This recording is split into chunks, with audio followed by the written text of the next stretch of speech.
I've had the blessing of listening to him to pray for a couple of years. And I have always been impressed.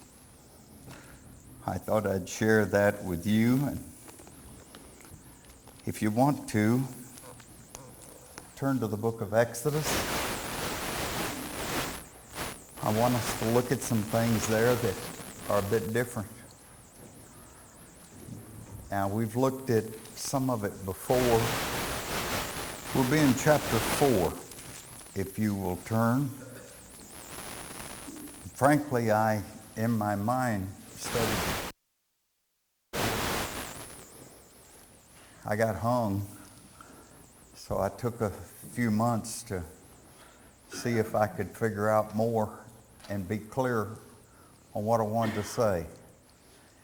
I'm not terribly sure how clear I am, but I will give you conclusions and you will, in turn, put your conclusions on them. And if you think you come out better than I'm going to tell you where I am, I'll ask of you to share with me back that which you learned. Now, chapter 4, beginning of Exodus, is a continuation of the excuses that are set forth by Moses as to why he can't do what God is wanting him to do, to go and talk to Pharaoh to deliver his people.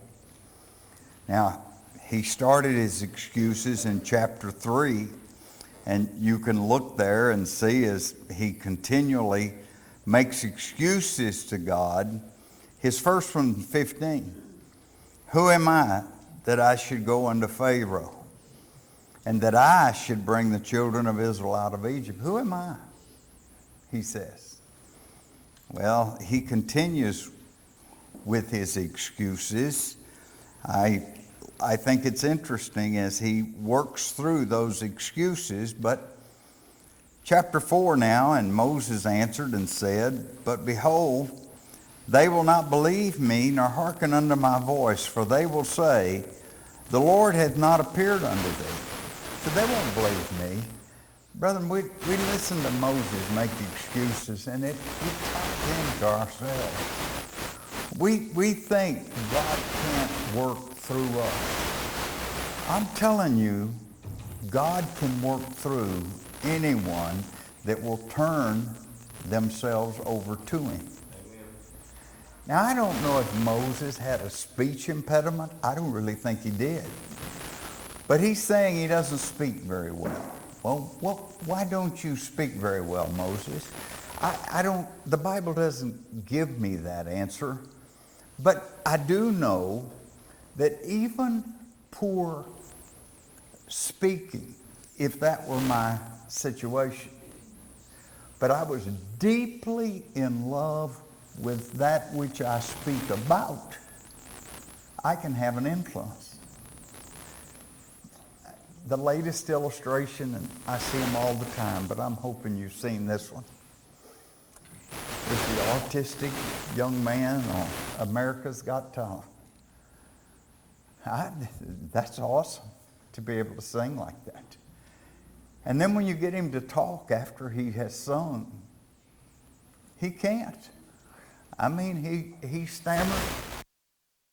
The message is so overwhelming because of who God's working through and communicating. And I think that things like that are things that we think aren't a part of God's phenomena. They're a part of just nature going on. But that's not the case. That's all God's phenomena.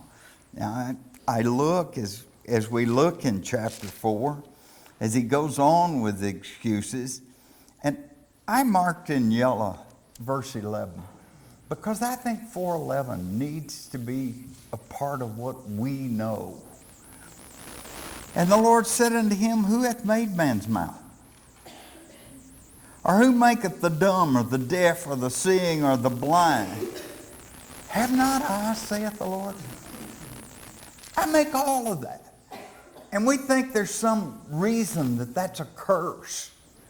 That's a blessing from God. People learn out of affliction that which needs to be understood. And it's ought to provoke us when we see God at work through those that are oppressed. Now I'm in chapter 1 just for a second. And the struggles here, God from the beginning.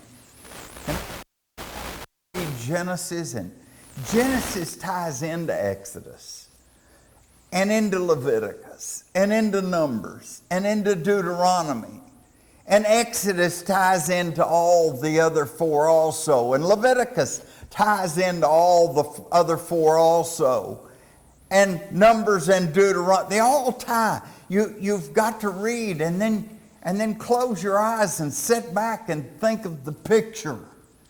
Well, what's the picture of Genesis? God started with creation. We know that. And then there's the the Noah story.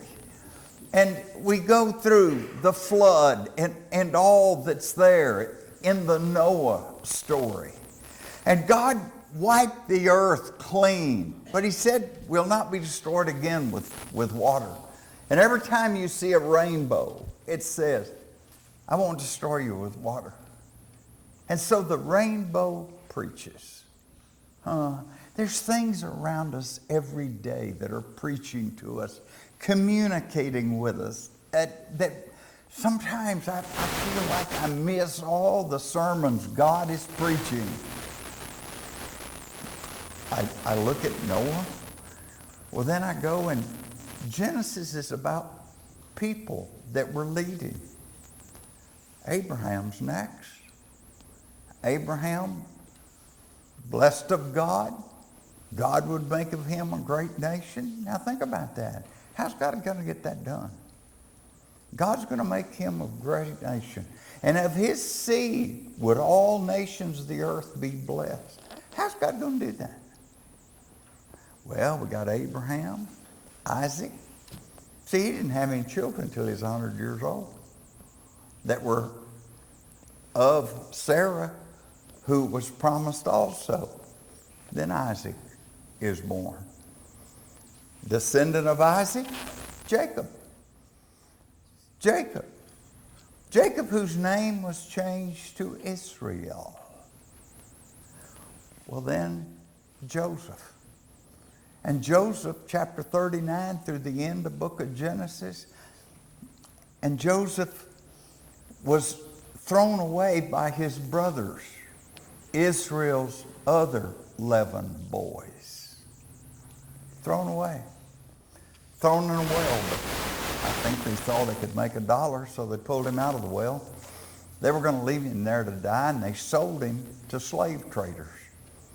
Well, they took him to Egypt. And Joseph in Egypt, because of God, read, not because Joseph was something special. Joseph was something special because God made Joseph special. And Joseph raised himself up to a place of superiority in the nation of Egypt. Well, guess what happens to Jacob and his boys? A famine. Who brought the famine? Who's making a great nation here? It's not Jacob and his boys. It's God. God brings the famine. And because they need something to eat, they go to Egypt. Because they've heard there of a prime minister that's put up extra food. The prime minister was Jacob's boy Joseph. That's put up extra food, and they go there. They don't even recognize him because they think he's dead. He gives them food, brings them to Egypt. There were 70 to 75 of them. Well, wait a minute. We're supposed to be a great nation. When's this going to start? How are we going to get to be a great nation? Well, Look at chapter 1 of Exodus, verse 8. It said, there arose a new king over Egypt, which knew not Joseph. Oh, serious setback. Joseph's dreams that had made him in charge, prime minister in Egypt. Now we got a new king. We got a new king that knows none of the good things that Joseph had done for Egypt. What'd he do? Well, I don't guess he lost his seniority, but he did lose his level of respect for the new management in Egypt. And then what happened? You know the story. The Pharaoh's wife makes advances to Joseph and then lies about what Joseph did, going to the prison. But he comes out of the prison by being able to interpret dreams of the butcher and the baker. He had gained a position of prominence, and then a king who knew not Joseph arose. We've lost all our credibility because of the new king. Chapter 1 still. Look what happened. Verse 9. Behold, the people of the children of Israel are more and mightier than we. Oh, God was going to make a great nation. That great nation's going to be made in Egypt. And look at this. A blessing from God under oppression. You and I spend a lot of times evaluating the good things that happen to us and the bad things that happen to us. And I'm telling you, there's not a one of us smart enough to divide the goods from the bad. Not a one of us. God established his nation under the midst or in the midst of oppression. God's not worried about all of the things that happen to you and me that aren't that good. God's worried about the character that it makes for you. If it doesn't make character, then you messed up. God's blessing to you. God didn't mess up. You messed up. The same sun that melts butter hardens clay. What does that say? That says it's the material, not the sun. And that's the same way of our lives. It's the material, not the event that happens. Oh, and I look at that and I see that God lifting Israel. We're now a great nation. But you know what? We're a great nation that is in oppression. But God doesn't put up with oppression. God doesn't like us mistreating other people. Period. I don't care how bad your day is. It doesn't justify being mean and tacky and hateful to other people. Doesn't fix that. God was not happy with the oppression. Here's a proof text. You know, God wanted Assyrians, Nineveh, the capital of Assyria. He wanted them to have the gospel. And he called Jonah to go preach to Nineveh. Well, you know, old Jonah, he didn't like that because he didn't like Assyria. So Jonah said, man, I'm not going to Assyria to preach. So he went down and got on a boat and ended up in a fish's belly. Spit back up on the same shore that he'd left from. Wonder who did that. And so he said, okay, I'm going to Nineveh to preach. Sure enough, the Ninevites listened to the preaching and repented. And Jonah said, I knew it. I knew they were going to pay attention. And I don't like Assyrians, and I hate that they've found a way to be right. We know Jonah was not right with that attitude. But you read on further, and you read the book of Nahum. And Nahum preaches the destruction of Nineveh, the Assyrians. And it did. Why? Because they didn't learn to change their conduct.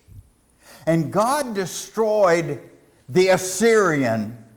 And Nahum told us of the story because they oppressed other peoples. God cares how we live. And if we don't care how we live, or we don't think God's paying attention, we have totally missed the thrust of the Bible. God was making a bigger nation, Israel, but He made them under oppression. You know why? To preach redemption. He's going to take them out of that oppression. And it preaches redemption. I redeem my people. Egypt couldn't hold them because they'd gotten to the point where I wanted them redeemed. Wow. I didn't know that Old Testament preached redemption. Preaches redemption. Wow. And I begin to see, I think there's something else that we need to see. And that is Israel prospered under oppression. Huh. Well, I always thought life was going south on me. He said, you don't get it. Israel, I've given you the book you're holding. You could know these stories. My people prosper under oppression. And you see that. You already know that. But maybe that particular message didn't jump out, but that's the case. God is way more concerned about our character than He is our happiness. Oh no, I thought Christianity meant everything went well and everything was going to be good and right and better than ever before. Once again, we didn't read our Bible. Because Bible teaches me God wasn't trying to fix their oppression. He allowed them to be there and be oppressed. But He wanted to fix their character. You see, what God is saying to you and me is how He wants His people to live in the midst of the lost. That's what He's trying to teach Israel, because He's working. How that He wants His people to live in the midst of the lost. Well, that's what Jesus teaches us today. And so we go into the New Testament and He's working on how we should live in the midst of the lost. Yes, it makes a difference how you live. Yes, it makes a difference how we live. I go on trying to look there and I see it. Verse 10. Come on, verse 1, chapter 1. Let us deal wisely with them, lest they multiply, and it come to pass that when there falleth out any war, that they join with our enemies and fight against us, and so get them up out of the land. We got to do something to suppress them, or they're going to join with our enemies one of these days, and they'll whip us.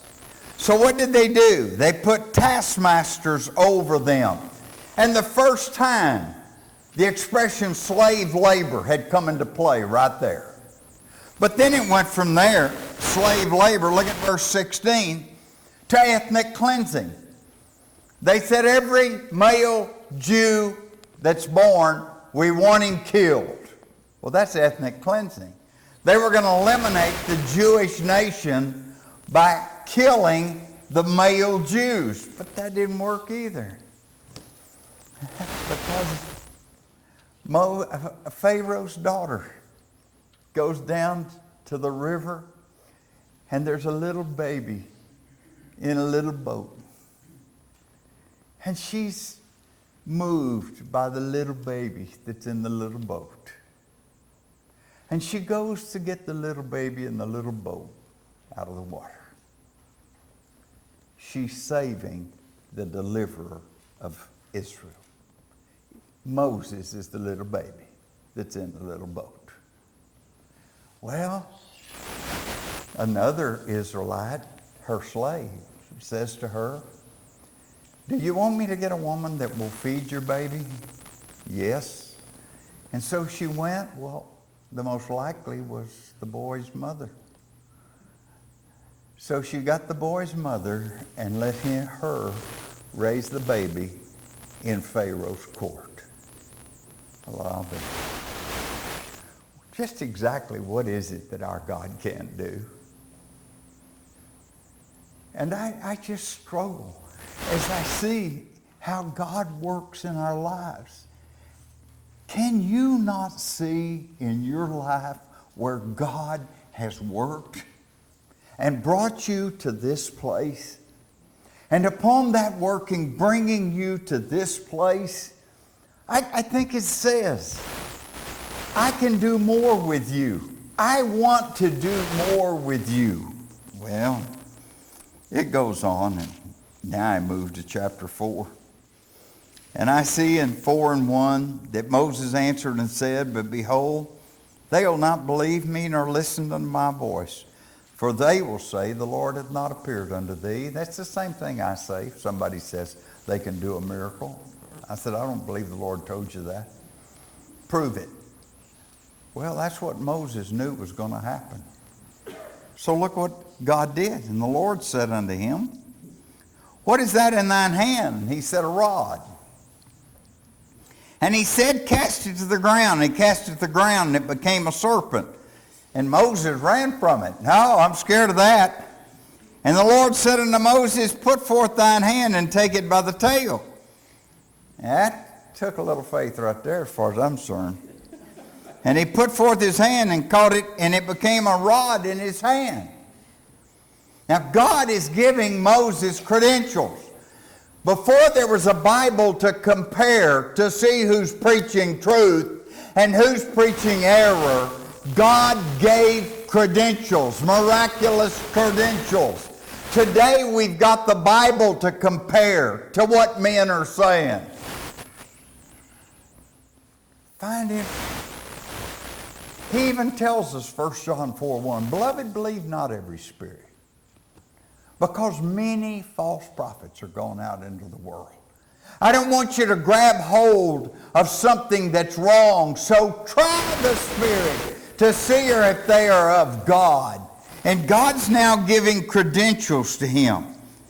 The reason, verse 5, underline, that they may believe that the Lord God of our fathers, the God of Abraham, the God of Isaac, and the God of Jacob hath appeared to thee. See, he brings up Genesis. The God of Abraham, the God of Isaac, the God of Jacob. He's tying together all from the creation all the way to here. And the Lord said furthermore unto him, put now thine hand into thy bosom. He's giving more credentials. And he put his hand into his bosom, and when he took it out, behold, his hand was leprous as snow. And he said, put thine hand into thy bosom again. And he put his hand into his bosom again, and plucked it out of his bosom, and behold, it was turned again as the other flesh.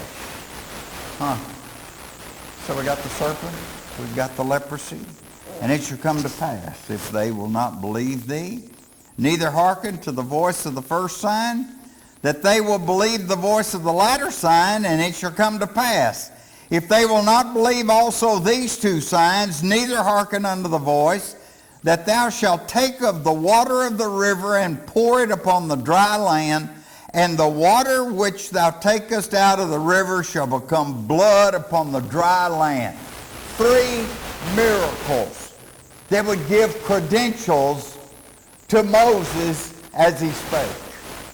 And Moses said unto the Lord, O my Lord, I am not eloquent, neither heretofore nor since thou hast spoken unto thy servant, but I am slow of speech and of a slow tongue. Then Moses do what God said slowly. That's me talking. That's not the way God says it. So there's a bit of smart aleck in there. But when I make my excuse I hear my God finish my sentence differently than I want the sentence finished. And him telling me, then say it slowly. I'm not wanting excuses. I'm wanting obedience. And the Lord said unto him, who hath made man's mouth? What if I hadn't given you a mouth? What if I hadn't given you a mouth? Well, Lord, I appreciate it. It kind of fills out the face. And sometimes I really like talking. He said, I gave you that mouth. Now, how are you using that which I've given you? Or who maketh the dumb or deaf or the seeing or the blind? Have not I, saith the Lord? I don't think any of us have been refused any of those things that come from God. God makes those. I need to learn to use that which God has given. Now you just fill in your age. And you've had this many years to learn to speak more eloquently or to learn to speak with better substance. Oh. Now therefore go, and I will be with thy mouth. Oh, that'll get it. And teach thee what thou shalt say. Woo. And he said, O my Lord, send, I pray thee, by the hand of him whom thou wilt send. He said, send somebody else, please. When you and I complain too long about our shortcomings, when God has told us, I made you, and I don't make junk. You are just what I wanted. You are just what I wanted. If all you can think about is what's wrong with you, I'm going to answer you for a little while, and then I'm going to quit answering you. And the anger of the Lord was kindled against Moses. God finally got mad. He made excuses, and he made excuses, and he made excuses, and God finally said, that's enough. And he said, is not Aaron the Levite thy brother? I know that he can speak well, and also, behold, he cometh for to meet thee, and when he seeth thee, he will be glad in his heart. And thou shalt speak unto him, and put words in his mouth, and I will be with thy mouth and with his mouth, and will teach you what you shall do. And he shall be thy spokesman unto the people, and he shall be, even he shall be to thee instead of a mouth. He'll talk for you, and thou shalt be to him instead of God. And you will tell him what to say, Moses. And thou shalt take this rod in thine hand, wherewith thou shalt do thy... And you're going with the miracles that give credentials to what you've got to say. And Moses went and returned to Jethro, his father-in-law, and said unto him, let me go, I pray thee, and return unto my brethren which are in Egypt, and see whether they be yet alive. And Jethro said to Moses, go in peace. You remember that wasn't exactly Jethro's initial opinion toward Moses. And the Lord said unto Moses in Midian, go return unto Egypt, for all the men are dead which sought thy life. And Moses took his wife and his sons and set them upon a donkey, and he returned to the land of Egypt. And Moses took the rod of God. I would have taken that too, in his hand. And the Lord said unto Moses, when thou goest to return into Egypt, see that thou do all those wonders before Pharaoh, which I put in thine hand. See that you show Pharaoh your credentials. But I will harden his heart, that he shall not let the people go. It's not going to move him. There's some people that won't be moved. And thou say unto Pharaoh, thus saith the Lord, Israel is my son, even my firstborn. And I say unto thee, let my son go, that he may serve me. And if thou refuse to let him go, behold, I will slay thy son. even thy firstborn. And Pharaoh wouldn't let them go. And Pharaoh did lose his son. And it came to pass, by the way, in the end, that the Lord met him and sought to kill him. Watch this. This is the part that I found difficult. Not sure I've got all the answers.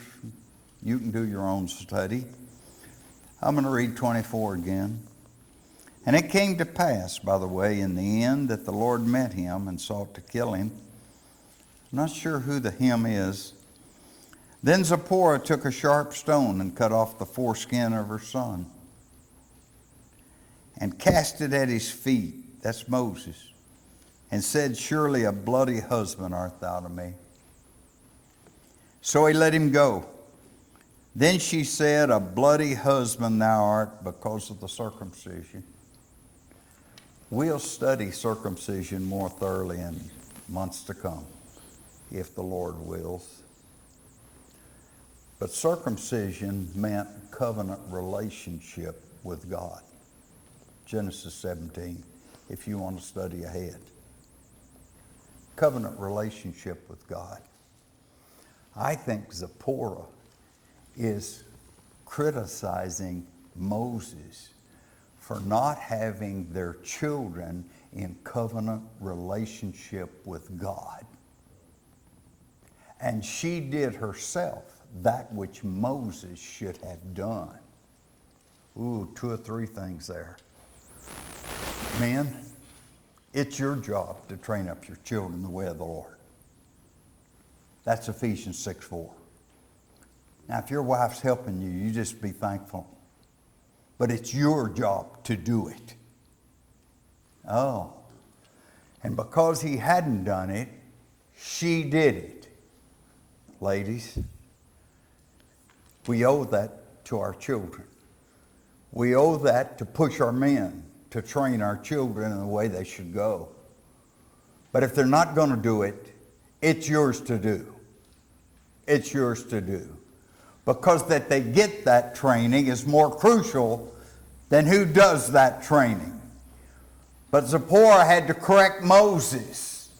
There's a lot about Moses that wasn't exactly perfect. And there's a lot about you and me that isn't exactly perfect. But we need to try to let God work through us to the degree that God can work through us. You can study that further. And the Lord said unto Aaron, go into the wilderness to meet Moses. And he went and met him in the mount of God and kissed him. And Moses told Aaron all the words of the Lord who had sent him, and all the signs which he had commanded him. Told him of the serpent, the leprosy, and the blood. And Moses and Aaron went and gathered together all the elders of the children of Israel. And Aaron spake all the words which the Lord had spoken unto Moses, and did the signs in the sight of the people. Now underline. And the people believed. And when they heard that the Lord had visited the children of Israel, and that he had looked upon their affliction when they bowed their heads and worshiped. And Moses, chapter 5, another day, is going to go to Pharaoh and say, let my people go. Redemption would be gained through the work of Moses, who had flaws, serious flaws. Work can be meted of God by men and women who have flaws. You and me. Some of us, serious flaws. You and me.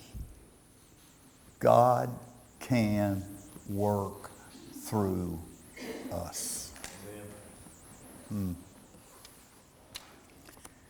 If God has worked through the preaching of His Word this morning, and you want us to be of assistance to you, we'd love to do so. God loves you. And he's working to bring about a nation. Now, don't miss the picture. God worked through individuals, all of the book of Genesis. God made a people great, but he didn't have a nation yet. You can't have a nation without laws. But you know, a nation establishes laws for the good of the people. The good of the people. But when somebody violates the laws of the nation severely, we put them in the penitentiary. We even give them the death penalty. But if you know a nation for only its punishment, you don't see the nation. The nation was established, God's nation is established for the good of the people. He came, John 10:10, that you might have life and have it more abundantly. And he's trying to teach you and me how to live, that we might have the abundant life. But you look in John 3:16 and 17. Jesus didn't come to condemn the world, but through him that the world might be saved. Does that mean none will be condemned? No. Some will be penitentiary, some will get the death penalty, but he's not known for that. He's known for wanting you to be saved. Will you respond as together we stand and sing?